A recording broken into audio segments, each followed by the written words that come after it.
Fischer.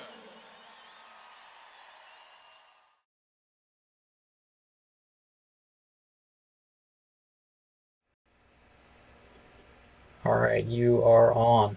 What's going on, everybody? Welcome. What's happening? Welcome to the YouTube hang. Just wanted to say hello, and I know everybody's going through some quarantine. It's kind of a drag, obviously. Everybody's home, so this is when I have my most captive audience. It's when everybody's stuck at home. Oh, it's pretty funny. Anyway, I'd like to introduce my buddy Steven. He's here on a call somewhere. He's the one that actually put this together. If I say hello to my man Steven. What's going on, guys? I'm over here underneath. Where are you at, Steven? I am in LaGrange, Illinois, Yeah, outside of so it snowed. Chicago. Yeah, it Yeah, it snowed snowed today. there. Yeah, man. So, and I'm in beautiful St. Pete, sunny Florida. So, good place to be stuck. Huh? Well, my heart goes out to all my New York friends and family, and Northeast family. Dealing with that, man, the apple's really gotten crushed. We're trying to deal with some of the positive things that are bringing people together. Like I've been seeing a lot of these whole impromptu Zoom calls. Even in our weeks now, we've been doing Zoom, and prior to that, we were doing Team Yep. Viewer. But everybody's trying to take advantage of the technology. I just think it's a great thing. So this is just kind of a way to kind of have a hang. So there'll be plenty of time if anybody has any questions about anything or anybody at any time. There should be a picture box somewhere where you can type in some things. This is the universal sign for sign language. I am working on that. Working? Yep, I am. I am working on that. Just so you guys know, this is definitely a first time, so we Oh, will yeah. have problems. Well, I mean, my name's involved with it. That's a problem right there. So yeah, so we're going to talk about what a lot of my musician friends have been up to. A lot of people, whether it be artists, musicians, kind of what makes that, since everything is art is, a give and take, a relationship, a democratic relationship where, it's a yin and yang and call and response, kind of like jazz. It's it's a call and response type of thing, man. And when you're alone, it's kind of hard to have call and response, obviously. And so we kind of, I'm speaking for myself, Stephen. I don't know how you feel, but a lot of my feelings and my friends' feelings are, man, it's just hard being cooped up. So this is our attempt to kind of bring everybody together. I also have to mention I've been checking out my old boss and friend Wynton Marsalis. Played with him in '92, and he's one of my heroes. He's been doing these webcasts on Zoom, and I wouldn't say it all came about from Wynton, but a lot of these things that Wynton are doing is just trying to get the community together, whether it be, a mechanic, a Fisher friend of mine, or a new friend that's playing trumpet, or a buddy that has nothing to do with music, So anyway, that's kind of the impetus of this conversation. So anything to add on that? How do you feel about that, buddy? I feel good now that the chat's working. No, I think it's great. It's definitely something that we've been talking about, wanting to do different ways to kind of still keep people coming together, have that musician community. Um, Luckily, we've. Not also, just so sorry to interrupt. Just Oh so no, go. everybody knows, it's not just musicians, man. It's Yeah, it's the definitely. hang. Part of the musician thing is going to the bar, drinking adult beverages or not, and just being a sense of community, you know. So it could be, you don't have to be a musician. In fact, I like a lot of times not talking about music. I like talking about life, you know. So, Hmm. but yeah, I mean, I have a feeling there's going to be a lot of this, a lot of these guys, A lot of the trumpet players. trumpets. Yeah. Well, I, whatever, it's all good. Yeah. So, that being said, so I might as well just kind of jump in and talk about um, all this downtime. You know, been very fortunate to be on Billy Joel's band now for 14 and a half years. And, you know, we're based at Madison Square Garden. We've been there coming over 5 years now, I believe. Once a month, we've been playing at the Garden. So that's been like our steady house gig, if you want to call it a house gig. It's kind of funny, but it's been a blessing to have that gig every month. And now everything's shut down. Everybody has, you know, had to work on things that are important to them, whether it be getting their music together, their heads together, just a lot of things. So with my time, I started this, and it's kind of, I don't know if we described it at all, really. Well, maybe we didn't touch on this, but when I moved to Florida in 2013. My wife and I came from Long Island. We moved down here to St. Petersburg, Florida. My parents retired here 30 something years ago, so I wanted to be near them. And quite frankly, we lost our house in Long Island to Hurricane Sandy. So we moved down to Florida, and when I came down to St. Pete, I remember there was a downtown area. It used to be a very sleepy town, man. And this whole downtown area, Central Avenue downtown, has a lot of the New Orleans type of, you know, porches, and the architecture is very, very South. It's very cool. So I always thought, man, a brass band, you know, just a kind of a cool street brass band would be fun here. So in the back of my mind, I talked to my dad about it in 2013. I was like, man, I would like to put together a brass band. There was this club that Buster Cooper used to play at. Buster Cooper was a great trombone player. He was with Duke Ellington's band. A lot of local guys here who were great musicians: Michael Ross, bass player John Jenkins, drummer.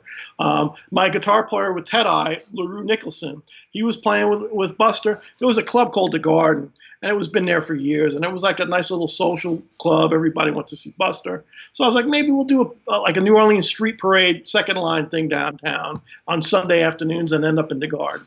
Well, the Garden was soon to be closed, so that club, you know, the vibe of that club, I liked that place. So that kind of fell apart. Plus, I got the gig. I restarted back with Blood, Sweat, and Tears.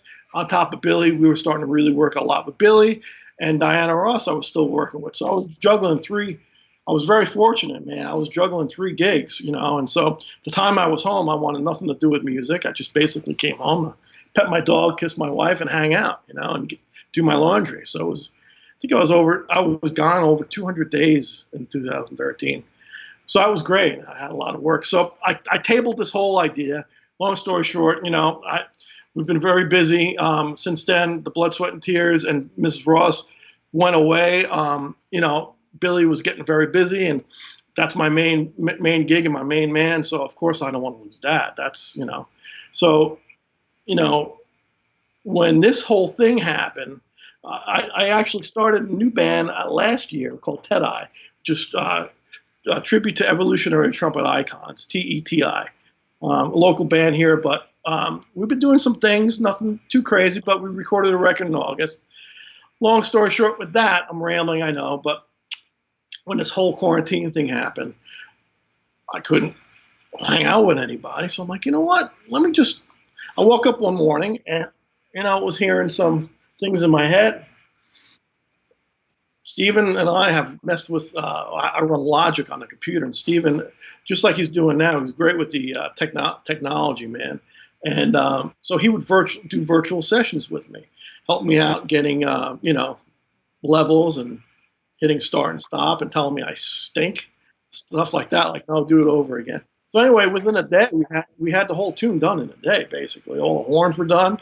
I sent it to my buddy, Luis Alicea. he's from Jersey, but he's down here in St. Pete. He's a drummer in Ted-Eye. He's also a drummer with Al Di Meola.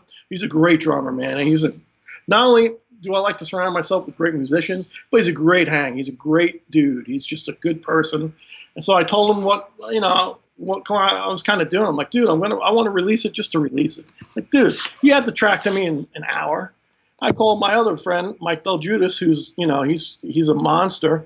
Anything you put in front of him, he plays, piano, guitar, bass, drums, and his vocals are killing. He's, we're lucky to have him on a Billy Joel gig. He's, unfortunately, I get to play in his ears the whole night, so he might be a little deaf.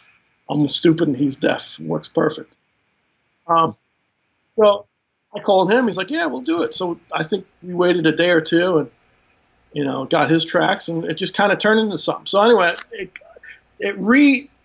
part of my brain revisited this whole thing. It's like, I'd love to do this brass band, and it's time. So, I'm looking around. I'm saying, well, no, this is a cool town, St. Pete. Was it you, Steven? Someone told me, I think it was either Steven or my wife. Oh, what are you going to name it? You have a name for something? I'm like, I don't know. Maybe something like, what was the first one we came up with? Remember the name? There were a few different ones. This one kind of just stuck with me so much. Everything else just kind of went away. I mean, down here in St. Pete, this is called the Sunshine City. So, Sunshine City Brass. I always had like a whole, but I'm just like, you know what? Let's just throw something out just to kind of, it made us happy. I mean, that's really what I'm trying to get at. Doing this was kind of, for lack of a better word, purging, all the negative stuff, man, just going out and playing. I felt like I was playing with my friends again, even though I was playing with myself. It's horrible. But it's supposed to be PG. But, playing with Lewis, and then another guy I left out. So we got Lewis and Mike, and then it just was lacking something, man. I was like, I need some color. I need some, I got the rice, but I need the beans. So the rice and beans with my book. When you talk about rice and beans in St. Petersburg, Florida, you can't not talk about the great Goombie Ortiz. How do you say it, Goomb? Anyway, he's a fixture here in St. Pete, Tampa area. He's an icon percussionist. He's been with Al Di Meola for 95 years, on top of doing a million other projects. So he kind of put the rice and beans on for us. He played some beautiful, believe it or not, skin tambourine and some bells. And so it just kind of brought everybody was happy doing it. And so, I'm trying to put out as much product as I can because A, we have the time, and B, I got a lot of really nice letters. I thank people for that. Not letters, comments. Letters is old school. Comments. Stephen and I got a lot of really nice comments about, hey, this, really helped my day out. This was a positive thing. So it kind of came full circle. I always think about good music. It all comes full circle. It kind of exudes emotion, or makes you think, when I heard this tune, where was I at? If it was a sad song or a happy song. So obviously we needed a kind of upbeat tune that had some meaning. So that's kind of how we ended up with that. So touched on that. That's the Sunshine City Brass. I started recording. I started an arrangement yesterday morning, and I started recording the marching trombone bass part today. I didn't get too far because we knew we had this. But so we're working on something. Again, just trying to keep it moving. And I notice I'm getting a lot of inspiration from other musicians in the community around the world, not just in America, man. I'm seeing some music come out and some really creative things from not only my friends, from people I would never check out. So it's been very cool. It's been very eye-opening, and I can't wait to wake up in the morning. I'm not a morning person. Ask my wife. I'm miserable in the morning and at night. Just miserable. But yeah, so it's been a real, positive journey for us. Would you agree with that, Stephen? He's got gray hair from hearing this stuff. Oh, that's way too much picture of me there. No, it's been great for a few different reasons because not only is it exploring a project that Carl has wanted to do for some time, but also it's interesting from the standpoint of how do we execute it when we're I'm in Illinois, you're in Florida, you know some other people are in other towns in Florida. The entire thing has to be engineered virtually. Video has to be recorded from one place, sent to another, edited in another, so just all those moving parts, and to create a final product that if people spend 3-4 minutes consuming it, it's a lot of effort. So it's definitely fun to have that experience and kind of take all this technology that we have at our fingertips and use it for something besides watching cat videos. Oh, Yeah. but I yes. got to pat you on the back about the technology. I'm sorry.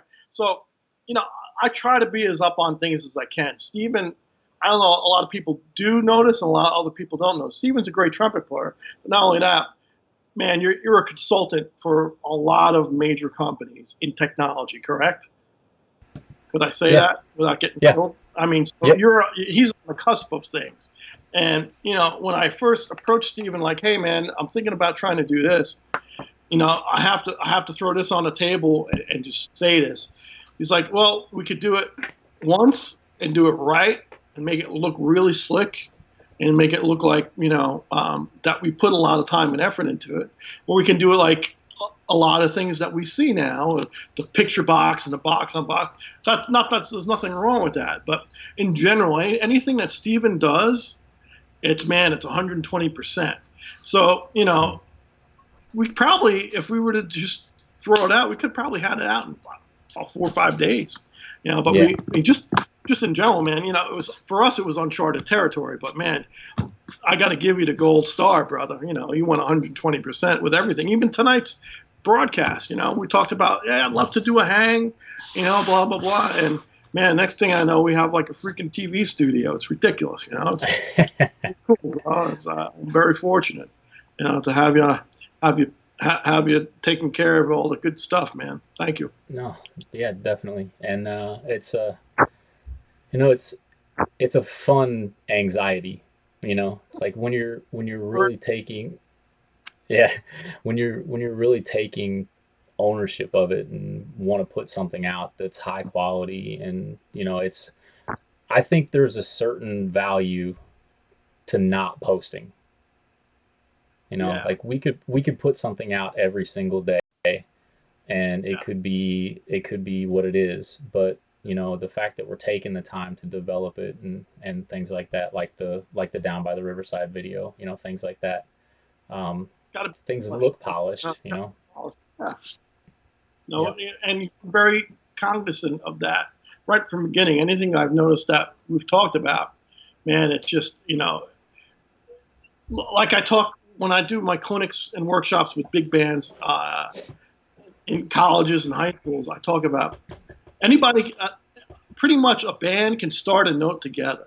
It's pretty basic, but it's about the nuance and going from the beginning of the note to the middle of the note to ending the note at the same time on each section. So it's going to end on the end of 4. Saxes are playing this to beat 2, and then the release is going to be on the trombones and they're going to flow through beat 3, and then it's going to be a crescendo and on beat 2, and it just gives it a vibe. It gives it more, gives it life, and that's my analogy. My music analogy would be that, and the technology for what Stephen does, man. So, questions are not just open to me, but the technology aspect of it, and what Stephen, he's got a mastermind with that. See, that means mastermind. Doesn't mean that we screwed up. Yeah. Except Yeah, except for audio sync issues, so we'll just ignore that for the night. but but we do have a few people on, and Cool. wanted Awesome. to call some people out really quick. Destiny Jones gives a smiley face. Pedro Ramos is in. Hey, brother. Hey, Gina bro. Stefania. Buzz, what's up? Um, It's past Gina your bedtime. says Tell you to go to bed. Gina says the entire family is watching. Cool. We have I'll be an in. and Once this COVID thing comes, I'm sitting in your basement. Ben, it's your room now. I might have to drop in on you, buddy. And you know what I'm going to do in that basement. we've got an H Godman. Um, Says, "Hey Carl, thanks for all you're doing. I know a young trumpet player um, who's march in your band. I'm I'm not sure I got that one right. I think it's just a typo. But oh, there's my dad from Missouri, George Wright, and Mr. Right. then got Randy James saying hello from Fort Worth, Texas. Right. David Rutman from York Haven, PA. Ooh. Ryan Lilly. Sorry if I'm mispronouncing the last name. Get it How up. are you guys? uh, Nathan, hello from the Palm Coast. Ooh. Drew Lab says 7 years at MSG. Hasn't been that long, has Drew it? Lab. Is that my Drew Lab? It's got to be my Drew Lab. It's got to be my Must be. traveling partner. All right. It's got to be my buddy, Drew. Yeah.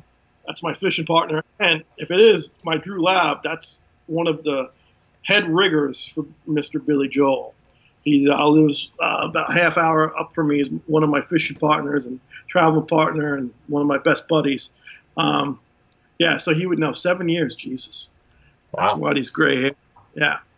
Yeah, that's my man, Drew Labriola. He takes care of us, man. If you see anybody dancing on the side of the stage, and Drew, I'm going to call you out. If you see anybody dancing on like where Mark and I and Mark, me, and Michael, so it's stage left, where the monitors are. If you see anybody dancing like a silly, like duck dance or any type of silliness, it's my boy Drew.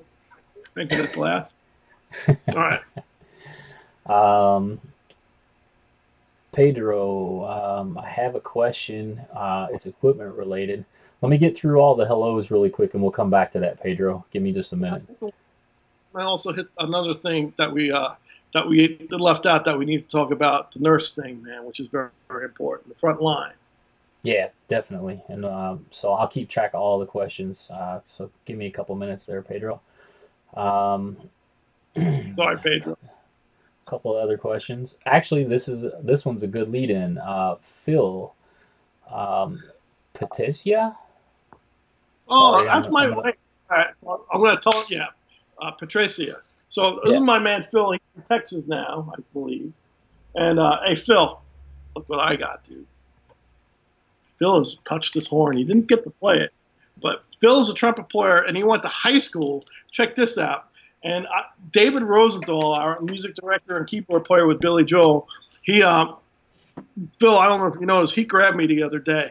Long story short, we were in Tampa, and one of your buddies came out. Anyway, Phil went to high school with Dave Rosenthal, was a trumpet player, and the other guy in high school with Phil and David was another great musician, just like Dave and Phil were. Al Ches, trumpet player Al Ches. So they were all a marching band together and everything. So Phil, I don't think he plays anymore, but he's got some beautiful family, and one of his girl plays, another one's a model. Great family, man. So how you doing, buddy? I know this is just so everybody knows, this is a horn that's very special to me. And maybe, Stephen, this is the lead-in that we're talking about. This is what we're talking about? Yep. All right, so I'm on the right page. Yes, sir. Anyway, this is 1961 Constellation. It's silver plated. It originally was nickel plated. The plating is kind of worn off. But this was given to me by the great late Maynard Ferguson. This was in his closet, beat up, when I was his valet. Ran into it in his house, and the horn was beat beat up pretty bad. So anyway, I played this for a long time on Maynard's band, and it's just in my prized possession. I have a kind of a weakness. I collect trumpets, and this is one of my prized possessions. So anyway, I had this on the road when we went through Texas, actually, and a couple of trumpet heads that came out, and Phil was one of them. I told him the story of, here's the horn, man. So anyway, that being said, I kept on doing this pointing thing. People were asking me. We got a lot of great positive feedback. We did a thing for, was it Royal Nursing Academy? Was that right, Phil? Stephen? Yeah, it was the Royal College of Nurses. I'm dyslexic. It was close. It was Royal Nurses. Check this out. The same week we were doing Royal Nurses. Kind of sounded like a good show. Good show. In the same week, we were cutting down by the river for the Sunshine City Brass Project. My buddy from London, Matt Yardley, a great trumpet player, young trumpet player, met him over in London when we went over multiple times. Nice gentleman, great player. He approached me and goes, "Man, I'm doing this thing. It's going to be a fundraiser for the nurses over here and frontline workers. Would you be interested in playing? It's going to be this tune. It's been associated with Maynard Ferguson. Maynard Ferguson's band. Maynard did an arrangement. Not for people who don't know Maynard. Some people might not know of Maynard.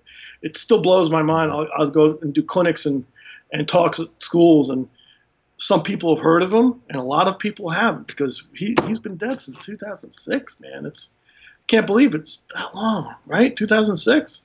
Yeah, man. 2006 in August. Mm-hmm. Yeah, I had the good fortune of playing with him for 12 years, on and off for 12 years, and that was one of the biggest learning experiences of my life.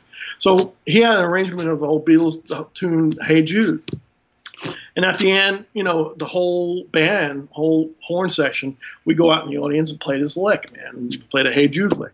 So that's what Matt and 30 musicians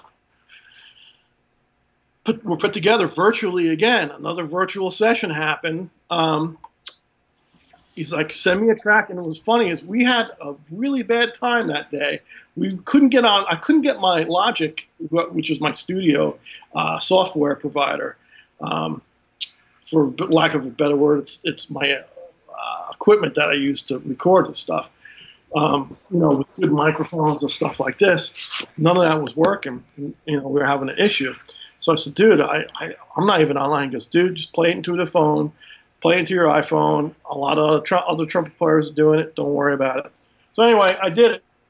And in this is my wall of shame. It's all I don't know if you can see my horns underneath. These are all my trumpets underneath there. But pointed at the Maynard, I have a Maynard wall there. That's my Maynard wall. And so, I ended up playing. I got to take Maynard's horn back out of the case and play that phrase.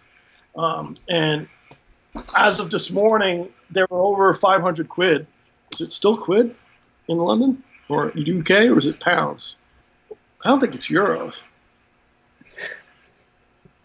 Asking the guy. All right. Well, I actually, sorry, I was fixing an issue. So anyway, they raised over $500. We'll use dollars since we're in the United States right now. Quid, pounds, scaroles, 500 scaroles. For the frontline nursing training, and I thought it was a really nice thing because we have a lot of friends over here that are in the medical field, a lot of nurse friends, a lot of great doctor friends. So, man, again, we just wanted to. I think everybody's coming together as a whole and just trying to do as much positive things as you can, man. So that came out Monday, I believe it came out, and they were raising some money, and it just brings awareness to the people that are going out every day taking care of us, man. Without them, there's no us. So my heart's out to you, and we appreciate everything you do to frontline workers, the doctors, the nurses. I mean, that's unbelievable. Thank you. So. Yeah, and That being said, if you guys haven't seen it, actually that's posted on Carl's Facebook page, which at the very top of the screen you can see, if you go to facebook.com/CF Trumpet, you can see that video, if you want. But yeah, that was and actually Phil's question for you was, how did everybody decide who played which part in the Hey Jude project? So I mean, you kind of hit on that, the group actually played everything up yeah, to yeah, the call out. there wasn't no decision. Matt and whoever arranged it, I don't know if Matt arranged it. I know he had to do a lot with the calls. I think he told Lynn, myself, but basically was told to me was play.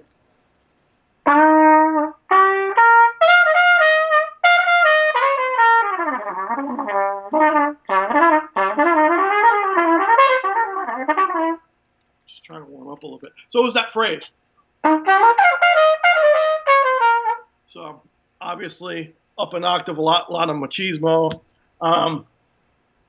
But yeah, so everybody took a turn on that phrase. Matt played the whole trumpet section. So he had everything mapped out prior. The great Lynn Nicholson was on Maynard's band. Maynard was represented by Lynn and myself, which I was honored to be involved, and actually did my little bow, and man, I got some FaceTime. These gray hairs and my bald spot came out on the end of the video. So that being said, hopefully that answered your question. Was that Phil's question? Yeah. Yep, that was it. Why don't do something before we take questions? If people haven't checked this out, why don't you play a little bit piece of what we talked about prior to the river tune? Yeah, I can do Down by the Riverside. Yeah. Okay. All right, hang on, guys. Let's see what happens when we hit this button. Ejection.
That gives a little taste. No, you got to taste a little something, something. Yep. Now All they're right. back looking. Yeah. Now they're back looking at you. I'm sorry about that. Luckily, I'm not busting the camera. So anyway, that's the Sunshine Grass. And then, like I said, we're working on another project here, another tune. Don't ask me when, but we're working on it. So let's go to the questiones. All I'm right. tired of talking about you. We have Barry Ensman. Hey, Carl from Maryland. Great comment on attack and release of notes. Appreciated that. Barry, let me talk to you a little bit about Barry. You know, everybody at 60 degrees. Barry Ensman. This is from Glen Elg, Maryland. Barry, just make sure you type in here and say you're definitely from Glen Elg, else I'll feel like a moron. Barry was probably the quintessential. Was it middle school? No, it might have, no, high school. High school band director, Glen Elg High School. And he also had a feeder program, I believe, too. Yeah, it was high school. Glen Elk High School in Maryland. Was the quintessential band director, man, when I was at Maynard. I don't know, for 12 years. I can't count how many times we were at his school doing clinics and workshops with Maynard Ferguson's band there. And when I mean him being a quintessential band director, he was also, and still is, a great tenor player and soprano saxophone player, as well as an educator. And as Maynard would say, he was our favorite type of humanoid, man. He made us feel so great. Maynard almost burned down the dressing room. We had a coffee maker in the dressing room. The coffee maker fell over and shorted out. Blew a hole in the freaking counter. Maynard signed it and almost burned that place down. I remember one time going in the day early and giving the feeder schools of the high school of lessons. And Barry always would hook things up, man. He had a uncanny knack as a band director. There's a lot of guys that do this. I shouldn't say. There's a very few guys that do this today. He's one of the last of the dinosaurs that did this. I know you retired, and you and Jody was your wife. Yeah, Jody was your wife. Great people, man. We love you. I always think about you all the time, bro. So if you're the right guy, please let me know. All right. Woo! We love you, Barry. So, oh man, there's another guy named Rob Bosma. He's over at Spruce. Just so you know, notice if you're a band director, there's a couple guys out there, man, that are still making there's more than a couple guys. I only know, I'd say probably 10 to 20 guys that are, or girls, actually a couple girls too, that are doing, they just stand behind their students, man. They just want the best for them, whether you want to play music or not. It doesn't matter. You know, the arts brings other aspects of your life. You don't have to be a trumpet player or a saxophone player to be a good person. You know, there's been studies show, man, that if you are diligent in your practice, it brings out the left brain, right brain thing, and it makes you a better person. I believe it, you know. And these teachers, man, there's a lot of them, man, that are just unbelievably great, and there's some that are good, but the great ones you're remembering. Rob Bosma is another one from Spruce Creek High School in Spruce Creek, Florida, which is on the verge of New Smyrna Beach. He's great. There's a lot of great directors out there.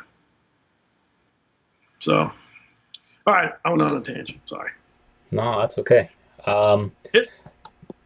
Chris King. Hey, Carl, for some reason I didn't realize you were in St. Pete. Get over to Orlando after the apocalypse for adult beverage. Me and Chris, right? Chris? Yep, Chris King. Chris. Yeah, I have another friend named Rob King in L.A. So Chris, bro, yeah, Orlando. I like adult beverages, but man, me and Orlando have a thing. We don't hang out together anymore. Your town. Go to Orlando for one reason, well, two reasons. Amway Center for Billy. We play Amway once every couple of years. I'll do that. Man, the traffic in your town, man. It's like Midtown Manhattan on crack. I never seen in the middle of Florida so beat. I-4 is like, I want to kill myself. And I like driving. And I used to drive in New York City. Used to ride my motorcycle in New York City. Dude, I want to stay away from Orlando. Come to St. Peter, Tampa. And then the other reason I come to Orlando is we have a gentleman named Ricky LaPointe. Ricky's on here. For the Billy Joel fans, his name's Chainsaw. Chainsaw is Mike Del Giudis's and our lead guitar player with Billy Joel, Tommy Burns. Chainsaw is the guitar tech. He also sings once in a while Highway to Hell. And Chainsaw is the mayor of freaking Apopka, the town in Orlando. I go over to hang out with him. And I go see him, actually, but now he's been coming to me. But yeah, you know, if I get through Orlando, we'll go and get in some trouble. But man, apocalypse. I'm staying close to home.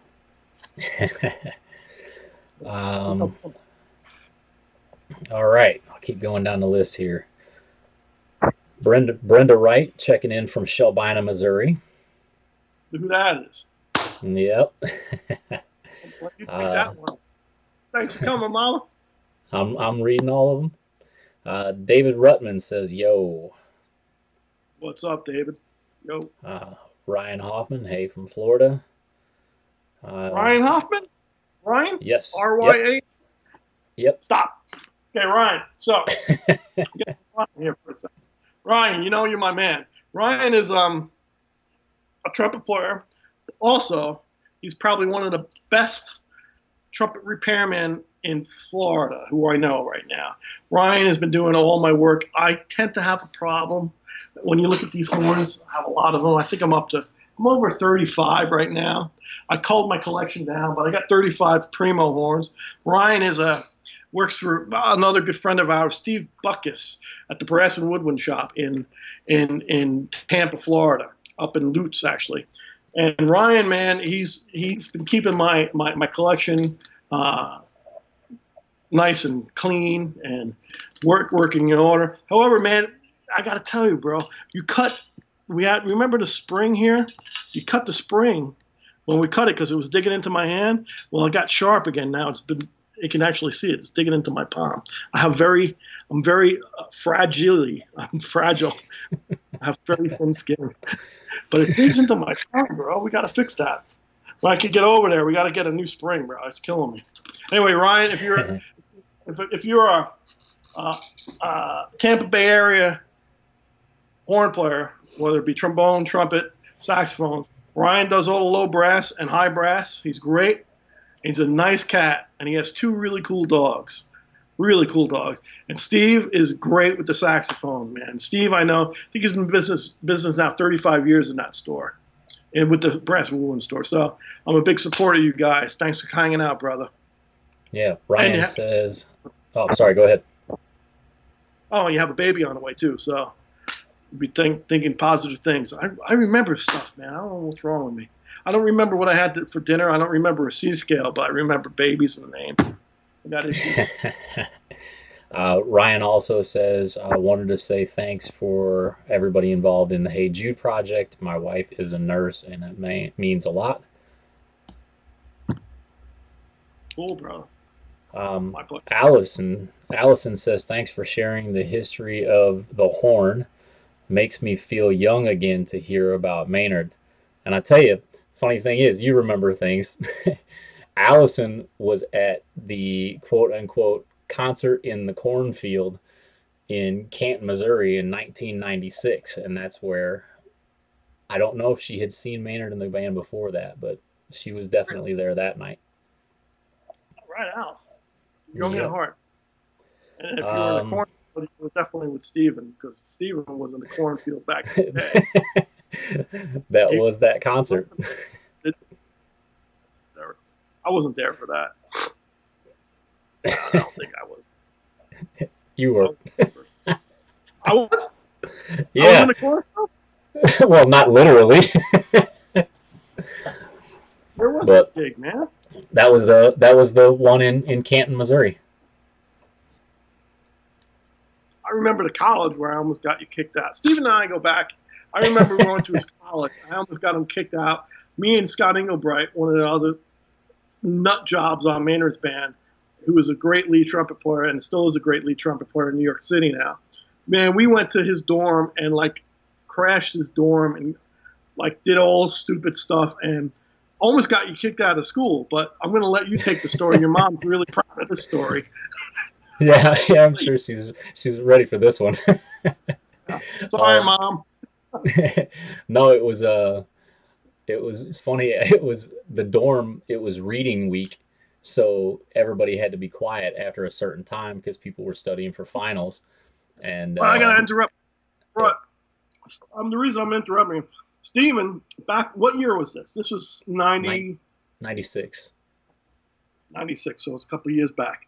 96, you were responsible. Steven was responsible for bringing the Maynard Ferguson band in, doing a concert and a clinic that day. So he was involved back then. That's where I first met him in 96, right? Or I meet you prior to that? No, that was it. Yeah. That was it.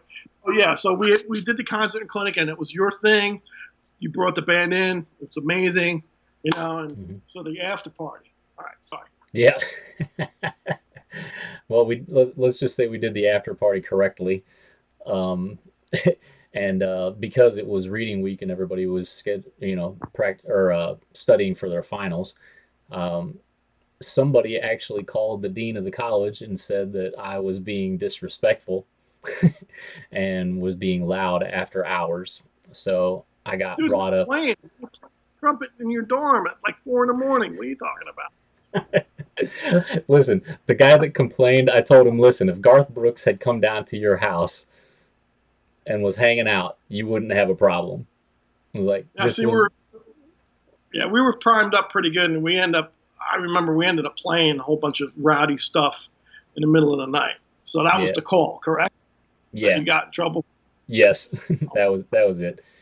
But But the guy was a Maynard, the dean. yeah, the dean was a Maynard fan, and 2 days later, we drove to Iowa together for to see Maynard and the band again.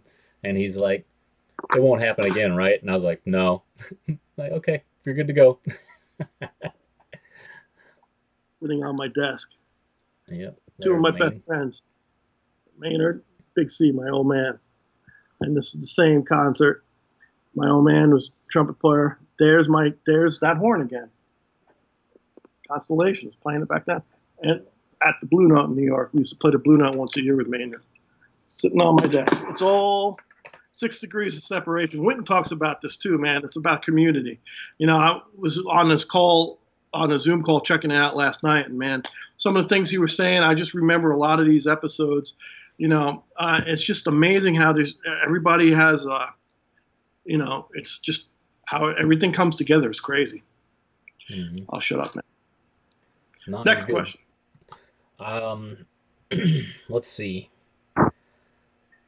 Will says hello. Really? Let's see here. Allison says, "What words of wisdom would you have for a trombone player 16 years old and a bassoonist 13 years old as they continue their music careers through high school and maybe beyond?" What words of wisdom?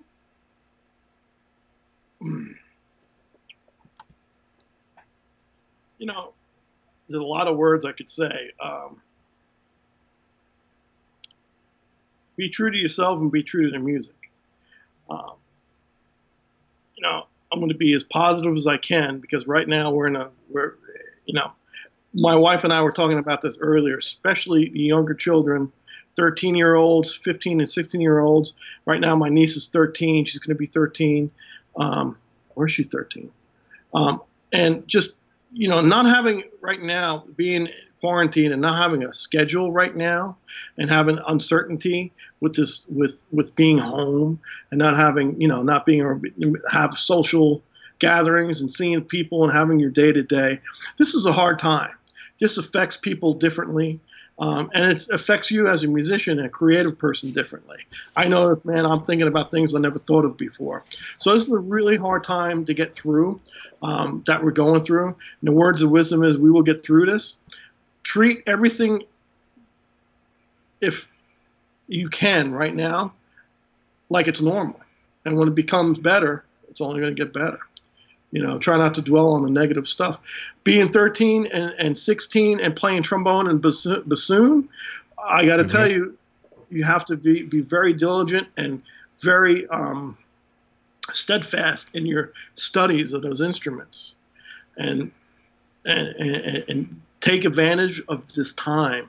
When I was in junior high, so junior high is 7th and 8th grade in New York, downstate. When I was in junior high, man, believe it or not, I was practicing between 5 and 7 hours per day.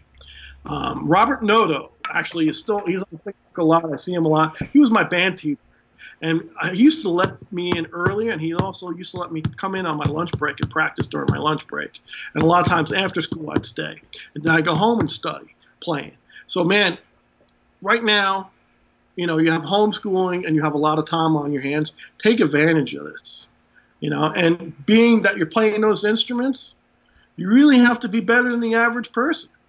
So bone up now, check it out, and don't be afraid to go, take advantage of this time and jump in with both feet, because to be a concert bassoonist or a trombone player in general, man, we're a dying breed. The horn thing's a dying breed, and there's how many seats are available for a classical bassoonist. So if you're going to do it, go all out, take advantage of this time. When you're young, you don't think that you have the time, but in retrospect, you get old like me, and you realize that you have no time now. The time was past; it's gone. So, and I remember at that age, man, I was hungry. I was all about getting it done. So get it done. Hopefully that answers the question. Yep. Okay. Pedro's been really patient with me, so we do have an equipment Pedro question. I've been killing it on the jazz mouthpiece. Thank you for your service, Pedro. I just gotta shut up. He's in the is he a Marine? I think you're a Marine, bro. I'm sorry, it's been 2 years since we hung, but I believe you came in as a man. Don't shoot me if I'm wrong, but thank you for your service. He's a great trumpet player. I met him at the Warburton factory. He's a good dude. All right, sorry, Pedro, hit me. He says, I'm killing it on the jazz mouthpiece, but you had mentioned that you were working on a mouthpiece to let you play when your chops got a little bit swollen. Is that the fish lips? Does it have a little more depth to it? Great question. All right, so for you mouthpiece guys, I'm just letting you know I'm doing a thing. Thursday, I'll jump in that more. Thursday with GR Technologies. I fortunate enough to hook up with Gary Racky, GR Technologies mouthpieces. Makes my stuff. He's been making it for 20 years. We're doing a thing with Brian Scriver, who's GR sales, vice president of sales. We're doing a thing at 1 o'clock on Thursday. We're going to get really in depth. And Steven's very good with the drawings. But basically, yes. So the answer to your question is the fish lips is one of my designs. It's not the one you and I were talking about. What you and I were talking about hasn't been released until probably Thursday. We did a run of them. They're called the JRWs. Here it is. Basically, it's not as shallow as the fish lips. The fish lips is it's the shallowest mouthpiece made in my line. So basically, Pedro, it goes from jazz being the deepest mouthpiece. Then we go from the jazz to the rock star, right? Am I right, Steve? Rock star. I got to think about this, man. We go to the rock star is the next depth, not as deep as the jazz. I played the rock star for years, man. The rock star, believe it or not, came about from playing with Blood, Sweat, and Tears. It was my jazz mouthpiece, and we were doing a whole bunch of designs with Gary, and he put a star on it. And he's like, oh, you got a rock gig. So that's how that came about. I needed something with Blood, Sweat, and Tears that wasn't as, was a lot more forgiving playing lead. And the Billy thing, I could get away with playing a jazz mouthpiece, but man, when I got into the stadiums, a smaller mouthpiece it just filled up stadiums more. I could feel it was more efficient. So that Rockstar came about. Then after the Rockstar, we came with the fish lips. And then, which was the Z? Explain it to me. Was it the fish lips and the Z, or a Z and a fish lips? The Z was first, and then the fish lips came in after that. Okay, so it was the shallowest one. I was using a Z for like when my chops. So Pedro, I was using a Z. Wasn't the fish lips. The Z was used for like when I was doing like playing real tight funk lines. I was playing with, believe it or not, there was some really fun funk. Tower Power, Earth, Wind, and Fire funk lines with Diana Ross's music. So I was using that, but man, I would swell up. So the fish lips came out of the Z. So fish lips was a little more room, but still really tight cut comparatively to my jazz mouthpiece or my rock star. So after I left Diana Ross and Blood, Sweat, and Tears, I was working with Blood, Sweat, and Tears, was using a rock star a lot. I gravitated towards that. And then, was it last year, Stephen and I were close to Wisconsin where Gary Racky's shop was. I called up my man. We went in there and hung out with Gary again. And we came up with the JRW. The JRW is the latest mouthpiece, and it's a derivative of the Rockstar. It's more efficient Rockstar with the same alpha angle and a room. There's a lot of room. And man, that's all I've been playing now. Occasionally, it's a JRW. I really need a darker sound. And if I'm playing a small club, which is never anymore, I wish I was, I'd play the jazz mouthpiece. So the JRW, I think, or the Rockstar would be a lot more up your alley. We can visit this on a phone call, or we can talk Thursday more about it. So hopefully that answered your question, my man. Awesome. And just to reiterate, for you guys, the GR Technologies live session will be on Instagram live, under the GR Technologies GR Mouthpieces account. Oh, really? So you can, yeah. So you guys can join that there. Let's see here. We got some other stuff. Hey, Carl, still using the jazz rock mouthpiece myself. Now I need the horn. Carlo Isabelli. What's up, Carlo? Hey, man, why don't you just get in your car and drive like 2 miles to Steven's house? He's got one right there. He ain't using it. I got one you can try. Yeah. Carlo. All right, brother. Yeah, we talked about it, and I think there's still another. So we talked about the horns, mouthpieces. Mm-hmm. There's a gentleman here in the Sunshine State, in Florida here, in Mims, which is near Titusville, Space Coast. You can see those freaking spaceships take off. That's where Terry goes, spaceships. So, that was a draw for me when I came down here too. Terry's a character, and he makes my horns. I was with Yamaha, which is a great company.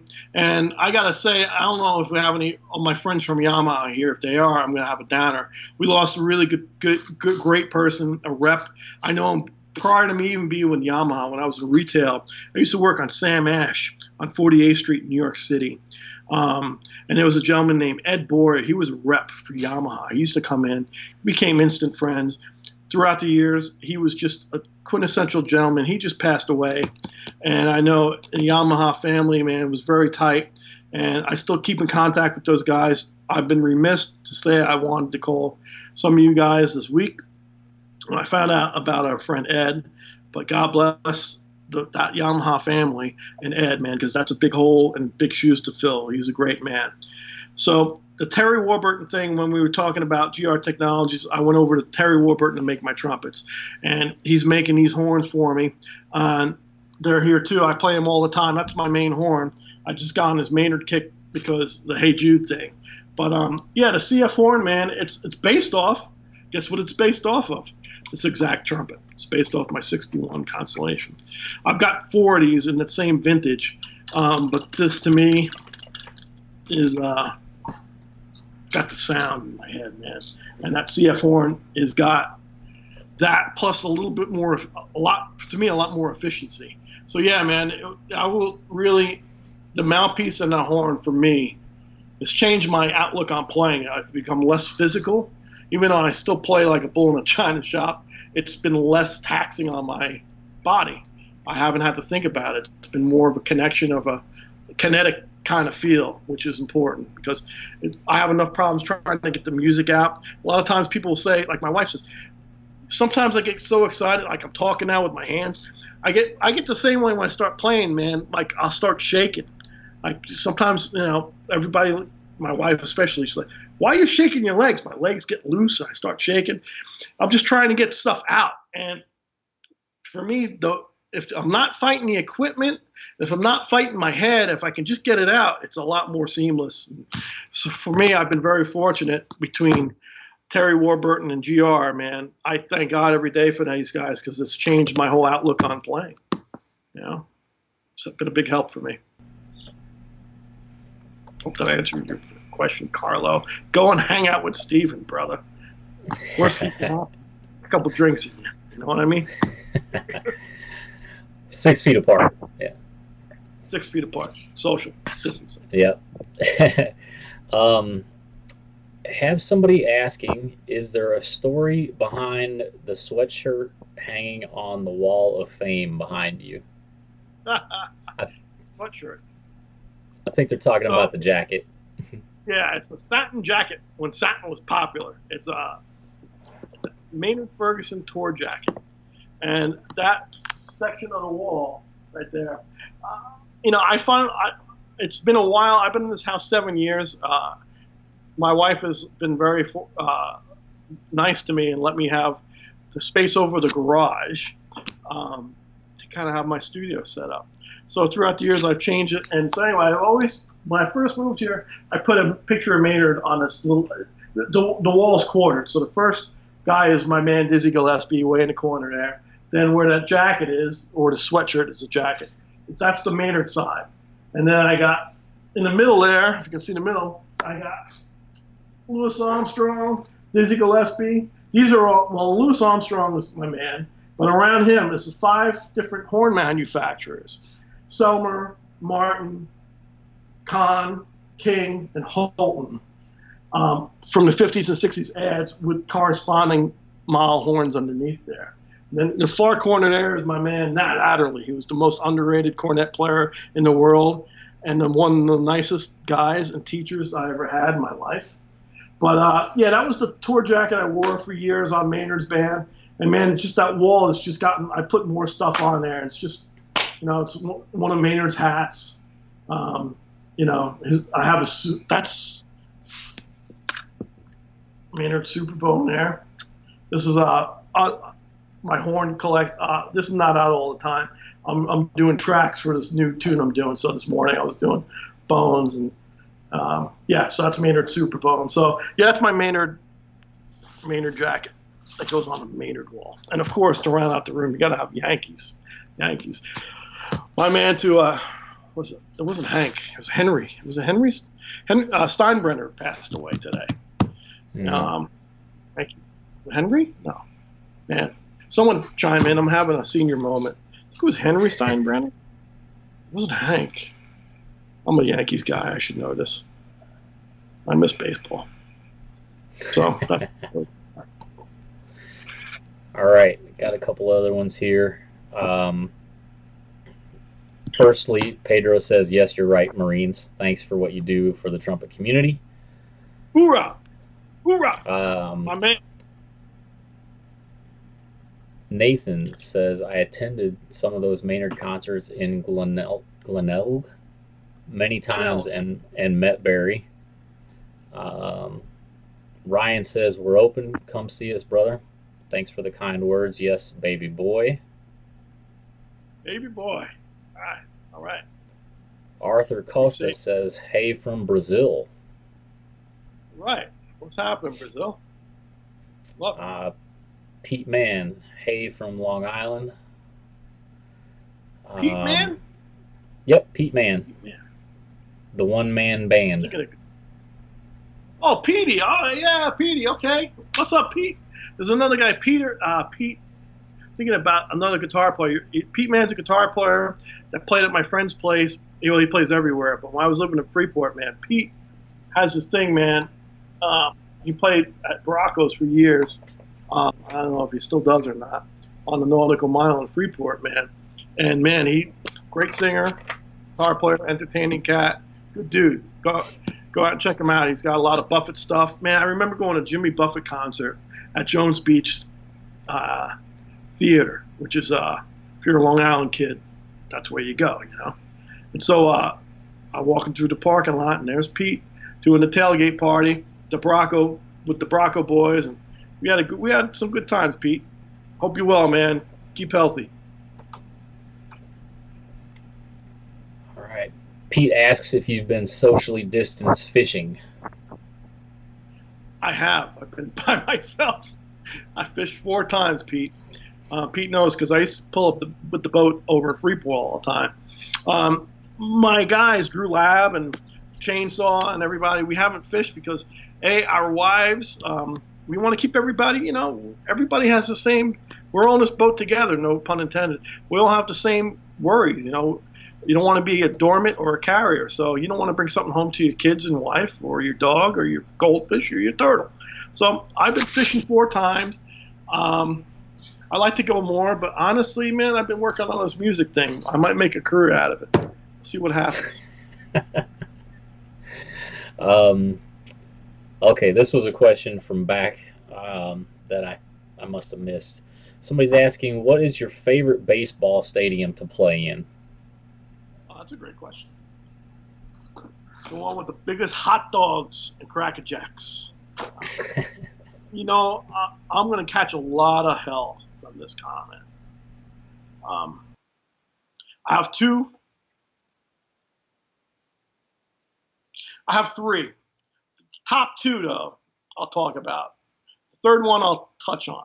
So the first one, because of the vibe, okay, we all know I'm a Yankees fan.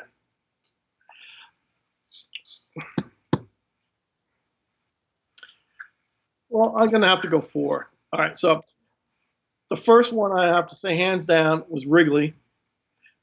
I'm not a big Chicago baseball fan, but the vibe of that freaking park, man, it brings you back to a different time, different century. Just the vibe of that place. And then the vibe of the Chicago people, man. Chicago people, Illinois people, Midwest people. It's summertime. Everybody's out partying. It's a great town. I love that town.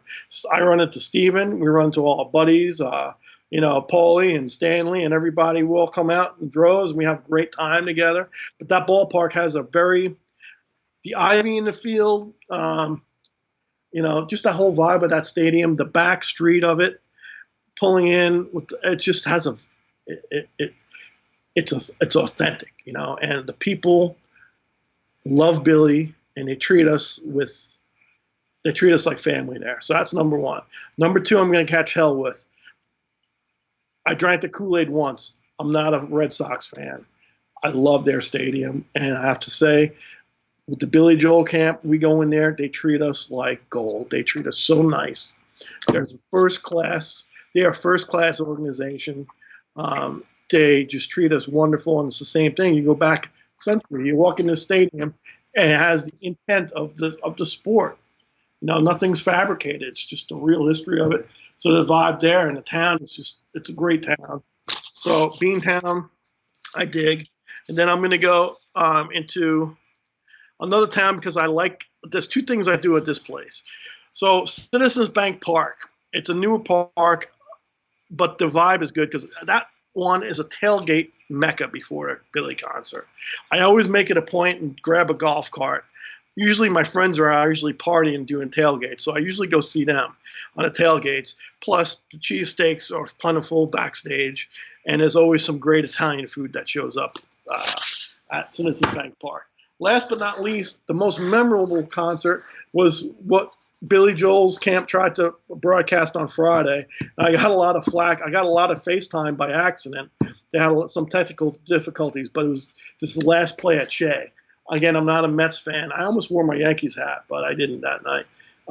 The meaning of that, when I was younger, really young, I remember, we didn't want to go to the Bronx, being Long Island, South Shore Long Island, so we ended up a lot of times at Shea. So I remember going and especially when it was a Subway Series, I'd go check out the Yankees and the Mets, which the Subway Series is. But we closed, Billy closed that stadium in 06, I want to think, or no, 12, no, 6. No, it was later than that. Maybe it was 2009 or 12. 2012. I don't know. I can't remember. But that whole concert was we did two days of that. It had guest artists. It was being a New Yorker and playing that place, closing it down was a memory I'll never forget. So hopefully that answered your question 4 times.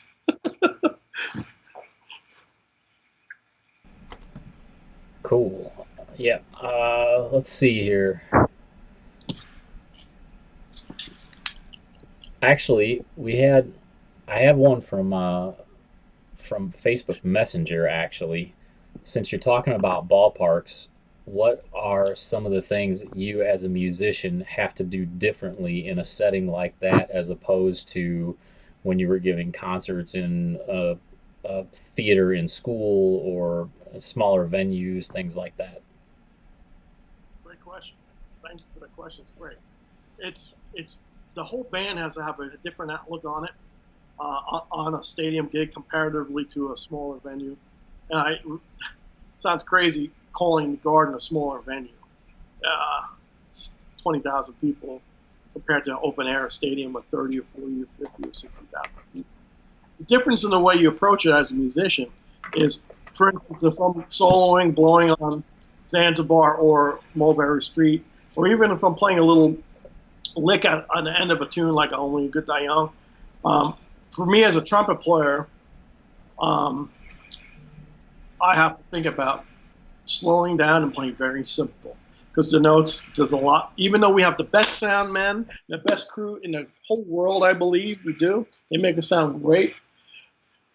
You cannot make that venue feel small. So you're always going to have a delay in sound. And the faster you play, the more things kind of get blurred together. So you really have to pick your points and be very cognizant of playing these phrases, just slowing it down. I know it's our sound man, Brian Ruggles, who's been with Billy from the beginning. When we get to these venues, especially in the beginning of the year when we get into the stadiums, the first words he says on the microphone, "All right, guys, let's play the meat and potatoes." And he says, meat and potatoes really stick with our wonderful drummer, Chuck Berge, man. He really just has to play not a lot of fills. He's got to play very simple. Makes you play simple, and really get to the core of things because stuff can get lost sonically. It's just the nature of the beast. So then when we get into a smaller venue, I remember one time we played with Billy, we played a couple small venues. Hard Rock Cafe, Casino in Florida, small place. I want to say it's 6,000, 7,000. Smaller, man, the band, it feels so good. It's just the band becomes tight. It's compact. And it's like, it just, so yeah, playing a bigger venue it's a hard thing. You really have to think. And also, getting on this, I had a couple of sax player friends from Long Island talk to me like, hey, how come you guys in the sax sections, Mark Rivera, who's just a force to be reckoned with. Anything he touches and sings on, he's wonderful. And we have the great Crystal Talafaro, who we all love. And she's the most musical human around. Anything she deals with, it's full on. And we play some phrases really short, moving out. We play them short. We actually articulate them differently in a recording. And I remember I remember a couple guys saying, "Man, why are you guys changing the articulation of that?" Like fans, musicians. Why do you guys? Because it gets lost in a stadium, bro. This evolved from the '70s, from the recordings, and then you play a stadium and you play these long legato phrases, and it just becomes like a wall. So articulating certain things kind of gets everything tight again. It makes it breathe. Kind of like the analogy I was talking about in the beginning of a band can start a note together, but it's the nuance in the middle of it, and at the end to kind of make the polish. It's the same thing with a stadium gig, man, with articulation. It's everything has to, just like the analogy, I'm bringing this way back, that you said, Stephen, about it's what you don't post. It's the same thing as what we don't play sometimes in phrasing. Leaving Spaceman is a great thing. So hopefully that answered your question.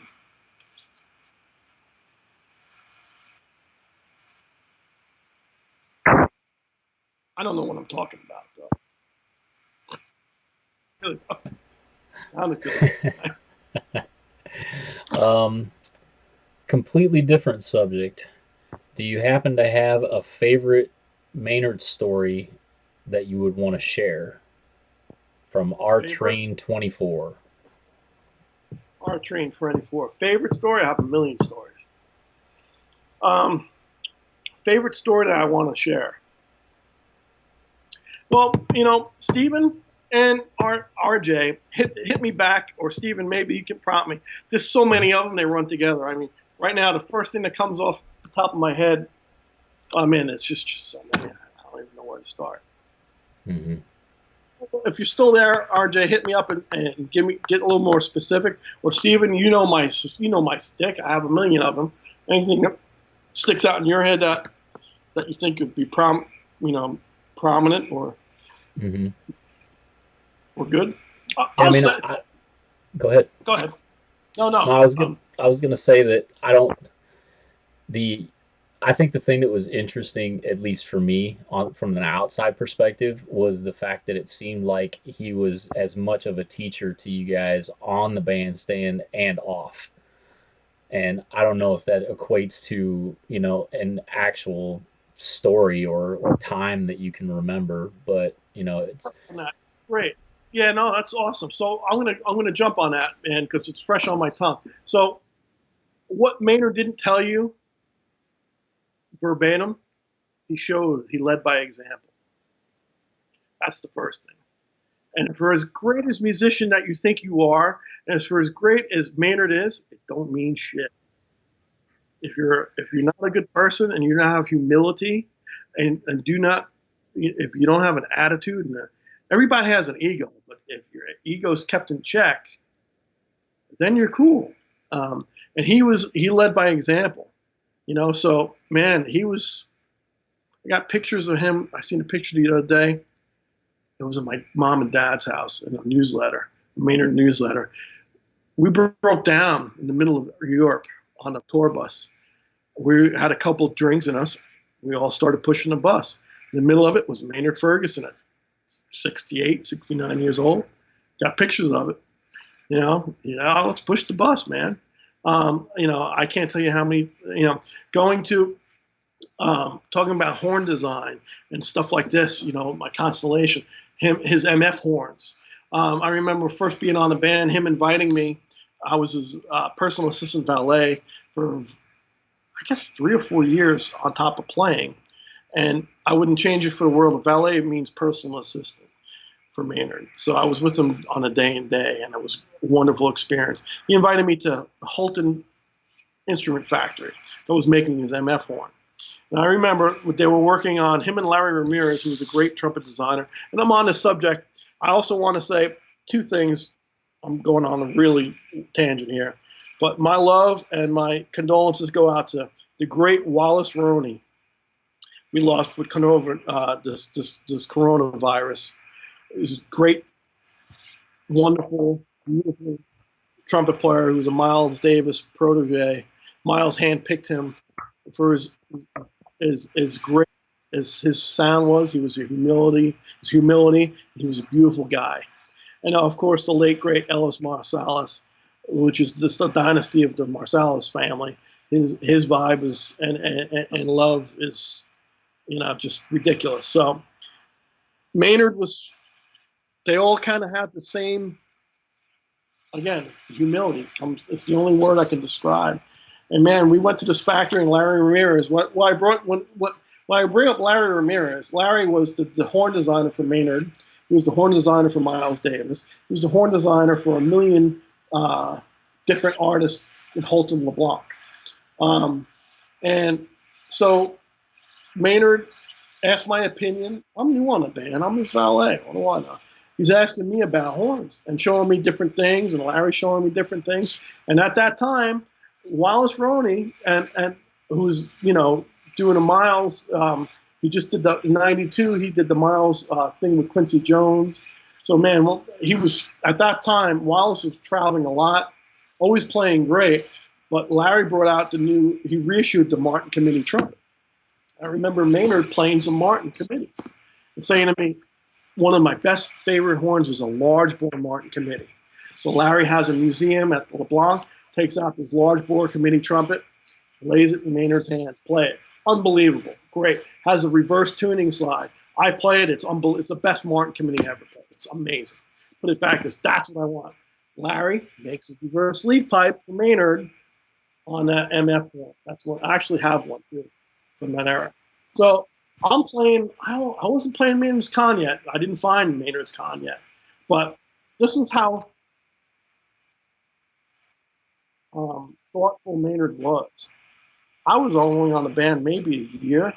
I didn't have money. I was in hock, man. I had for years. My family will tell you, man. It was hard. A lot of times I didn't even have an apartment. I had stuff in storage, especially when I was on Maynard's band. That's another reason why I left Maynard's band all the time, because I couldn't afford to be on the band. I'd end up leaving the tour owing money. But Maynard knew this, and he goes, pick out a horn. We like that. We like those Martins, right? What do you mean? He goes, all right. So I picked out, had a lacquered gold etching Martin committee made for me. I played it, but it wasn't etched. And he gave it to Larry. He says, you get this horn engraved for Carl. It's on me, kid. And that was my present. Came home with a Martin. Actually, they engraved it, and that was one of my presents. And why would he ask me for?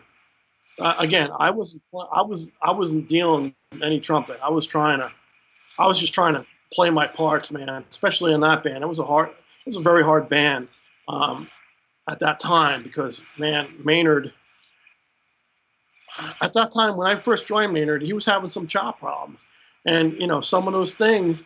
When Maynard's not playing 100%, a lot of guys get featured in that band. At that time, it was a great trumpet section.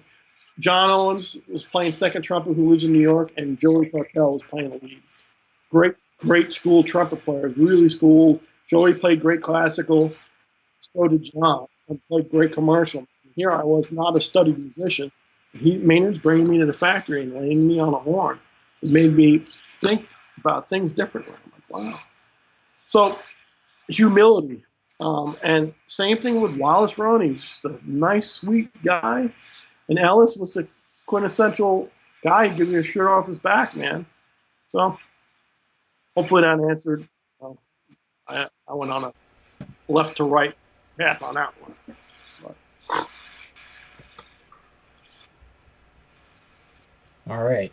Got a couple other quick hellos. We're coming up to 90 minutes, so I don't want to go too terribly long because I think we're going to be doing more of these in the future, and want to make sure that we leave content for other times. So just a couple other quick hellos. Doug Wolverton is here. Doug, what's up? How do you like Matt, the mouthpiece, Doug? Let's talk. You send him a mouth. Here's another guy, man. He's on the middle of the road. Calls me. I lost my mouthpiece. He was playing one of the GRs. Steven and I dug up something for him. I know it's working for you.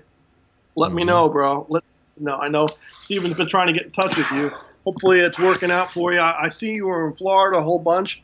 I've had some things happen here in Florida where I haven't been really, even before the virus happened, I haven't really been able to be out as much as I can. I knew you were in town. I want to come check you out.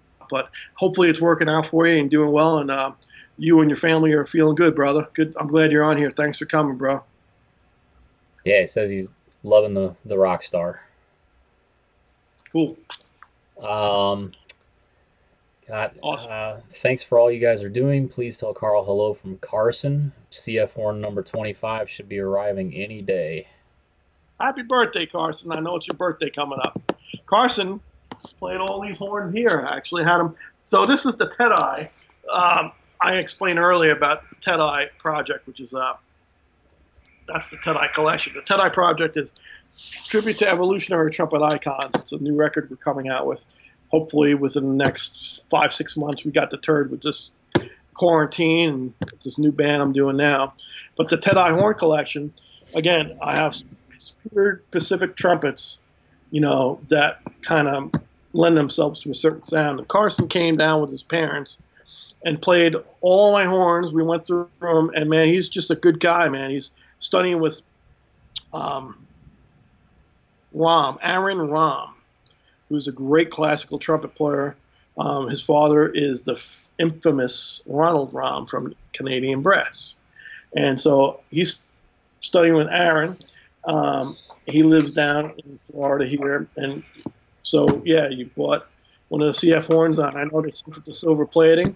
We hope it's going to be around for your birthday. And play it in good health and come by again, man. I want to hear you on that thing. Say hello to your parents for me. Somebody else who got to come in and have the horn experience, Matt Litter, is here, saying, "Hey, how's it going?" Actually, Matt, let's talk about Matt, Carson, Bill Gray, Phil's a New York trumpet player. There's been three guys that have played the collection, and each time I've had a guy play the collection, I've learned from. What sounds good. Like, for instance, Matt plays a Monet MF trumpet. It sounds great on it. And, so I was very interested in throwing at him Maynard's old 61 Constellation. Because that MF Monet, there was a lot of talk when Dave was making that horn. He was out on a road with us with Maynard. And so I told Matt this, and I was actually, Dave Monet's bunk was across from mine. We had a great time, man. Dave and I had a great time. So Matt came with this horn, and he sounded really great on it. And I gave him a couple horns, man. He sounded really great on my dad's 1959 Constellation. But it's amazing. Each player, everybody has a different physical makeup and everything, and everybody sounds different on different instruments. But certain horns perform better for certain players, obviously. And about the horn designs, it's amazing how the evolution of designs has changed throughout the years. You can hear it sonically and see it. It's crazy, man. So you could see a person fighting a horn. So Matt was here. We had a great hang. We went to pub number 9, had some cheeseburgers and beer. And yeah, bro, he's a great educator. He's in Gadsden State Community College, which is, again, I wasn't there with him, but I was there. I'll tell a little Gadsden story. He's a director of Gadsden State and University Community College, and we used to go there with Maynard Ferguson. To the point, I'm there 25 years ago, and they had a Bassmasters fishing tournament in the hotel we were staying at in Gadsden. There's a river there, and there's a kid hanging out with the trumpet case behind a bass boat. And Ed Sargent and I are looking at this guy, and Ed befriends him, and Ed's like, hey, he's a trumpet player. So it was a day off. All the bass guys were drinking. It was like a lay day. It was raining. So anyway, long story short, this guy's name was Kevin Meads. Kevin comes into my room. We hang out. We play horns. We're having a great time.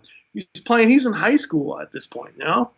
And so I spent the day with him. We became friends. 8 years later, or 5 or 6 years later, he's on the Maynard Ferguson band playing trumpet.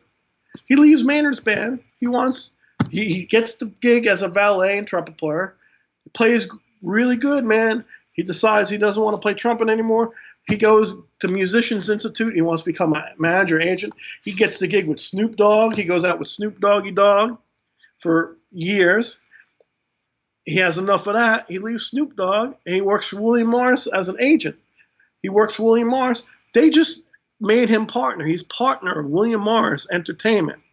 And he was a guy in Gadsden, Alabama that was hanging out a Maynard concert. Fast forward it 15 years, Gadsden State Community College, Matt Letter. I'm like, man, Gadsden State, blowing my mind. He's a trumpet. I met this guy before. I can't place it. Matt's he's carrying the torch at this school. He's doing a great job, and he's a great player. So it's just amazing how, again, the universe puts everybody together. I'm going off again. I'm sorry. You're all good, man. Why not? Drew Freeman says, saw the gig at the Hard Rock. Speaking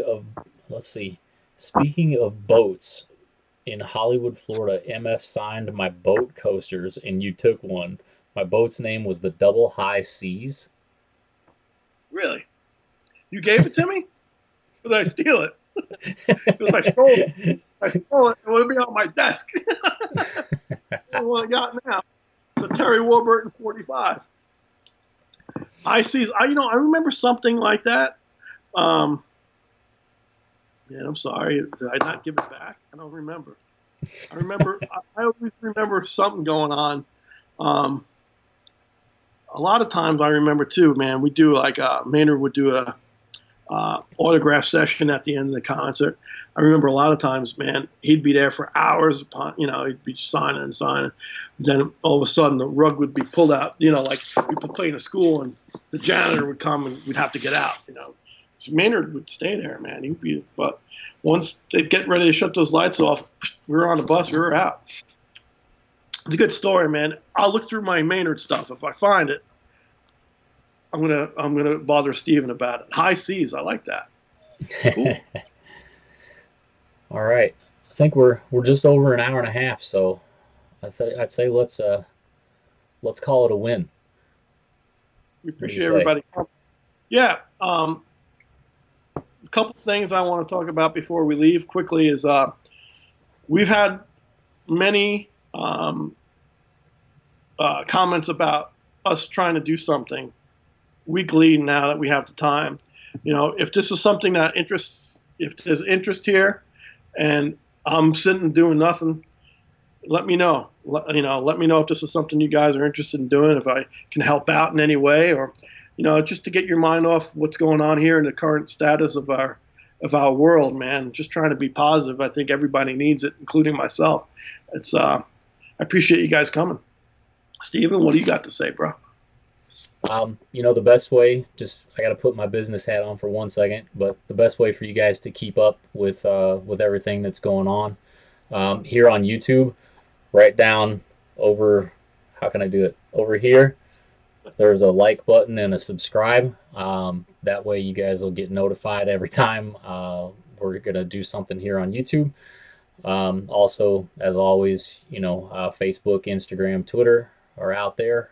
So we try to do our best to keep things going up there on a regular basis. So I really appreciate those of you that are already on all of those platforms. I know it's a lot to keep up with, and we definitely really appreciate it. And I know Carl, if there's ever any question, trust me, Carl is reading all of it. So he's very, very on top of all this stuff. So just wanted to say thank you for you guys to do that, and I'll let you have the last word, Carl. Well, I appreciate you guys hanging out. Steven, thank you, bro, for always being the right-hand man and taking care of business. And do reach out to us, because in this time of uncertainty, I love bringing people together, and music does that. And like I said, I think Steven and I need this just as much as anybody else, whether it be about anything, man. But, be healthy, stay strong, keep social distancing. And till next time, we appreciate it. Be well. Peace.